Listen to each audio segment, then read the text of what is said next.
Vote चोरी तो बंद करो। वोट चोर गद्दी चोर, वोट चोर गद्दी चोर, वोट चोर गद्दी चोर, वोट चोर गद्दी चोर, वोट चोर गद्दी चोर, वोट चोर गद्दी चोर, वोट चोर गद्दी चोर।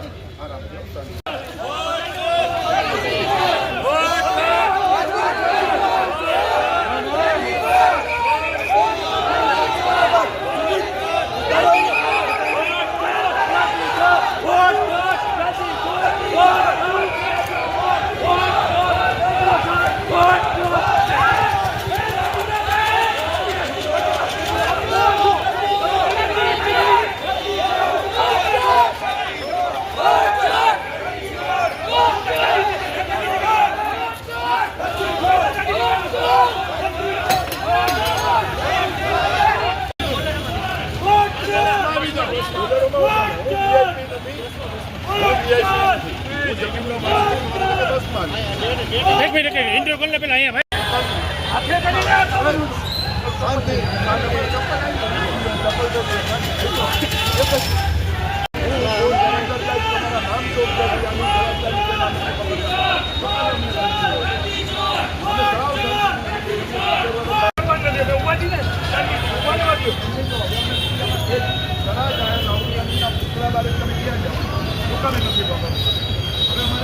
शांति थी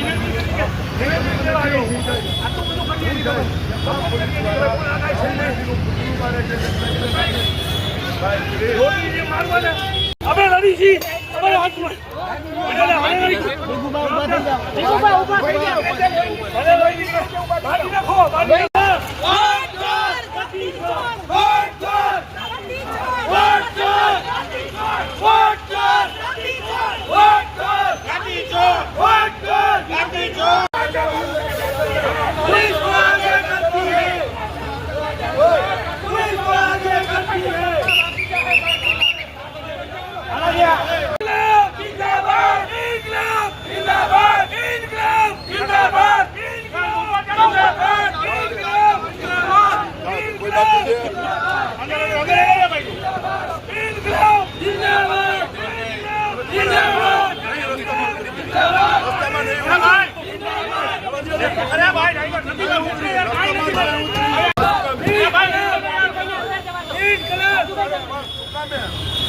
તમે કયો અમે આવા તૈયાર છીએ, છોડો ને, ભરોસો રાખો ને, અમે ક્રિમિનલ નથી।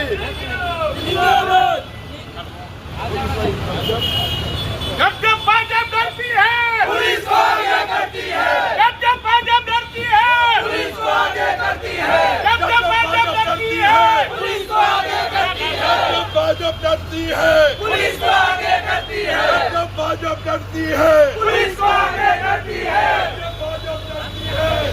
દેશમાં જ્યારે ચૂંટણી પંચ ભાજપનું એજન્ટ બનીને કામ કરતું હોય, એનો દલાલ બનીને કામ કરતો હોય, આ શબ્દ એટલે વાપરું છું કે તમે જોવો છો દેશમાં હમણાં જ રાહુલ ગાંધીએ 7 ઓગસ્ટે એક પ્રેસ કોન્ફરન્સ કરી અને દેશની જે હાલત, જે વોટ ચોરી કરી છે ચૂંટણી પંચે, સીધો આનો ફાળો ભારતીય જનતા પાર્ટીને આખા દેશમાં થાય એના માટે થઈને આ કામ કરેલું છે। રાહુલજીએ સબૂત સાથે આખા દેશના રાજ્યની જે વોટ ચોરી થઈ છે એમાં બિહાર હોય, બેંગ્લોર હોય, કર્ણાટક હોય, મહારાષ્ટ્ર હોય અને ગુજરાતમાં પણ આ છે। તો આજે તમે જોવો છો ચૂંટણી પંચ જ્યારે લોકતંત્રને બચાવવાની વાત કરતા હોય એના કરતા લોકતંત્રને ખતમ કરવાની વાત છે, સંવિધાનની વાત કોઈ દી એના ગળે નથી ઉતરતી, સંવિધાનને કુચડવાની વાત છે।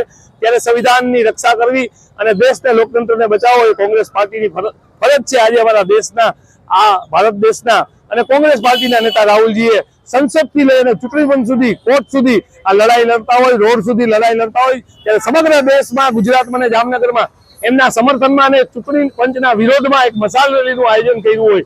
એક દિવસ પહેલા પોલીસની પરમિશન પણ માંગી હોય, નિવેદન પણ લેવાતા હોય ને અચાનક જ પોલીસના પેટમાં સો પાણી રેડાય છે અને અમને અમારું જે માંગી હતી મંજૂરી એ પણ રદ કર્યા પછી અહીંયા પોલીસના ધારા ઉતારવામાં આવે છે. હું કહેવા માંગુ છું જામનગર પોલીસને કે જ્યારે ભાજપ વાળા રાહુલજીનું પૂતળું લઈને અમારા કાર્યાલય સુધી આવી જાય છે ત્યારે તમે કેમ આખાડા કાન કરી લ્યો છો? તો અમે એવા શું ગુના કર્યા છે કે અમે લોકશાહીમાં અમારો અવાજ, જનતાનો અવાજ જનતા સુધી ના પહોંચાડી શકી? તો આ લોકશાહીને ખતમ કરવા સિવાય બીજું કઈ કામ નથી. અમે ગોરવ સામે લઈ રહ્યા હતા, આજે ચોરો સામે લડશી. અમે કોઈ દી ઝૂકવાના નથી. જનતા માટે લડી છીએ, લડતા રહેશી.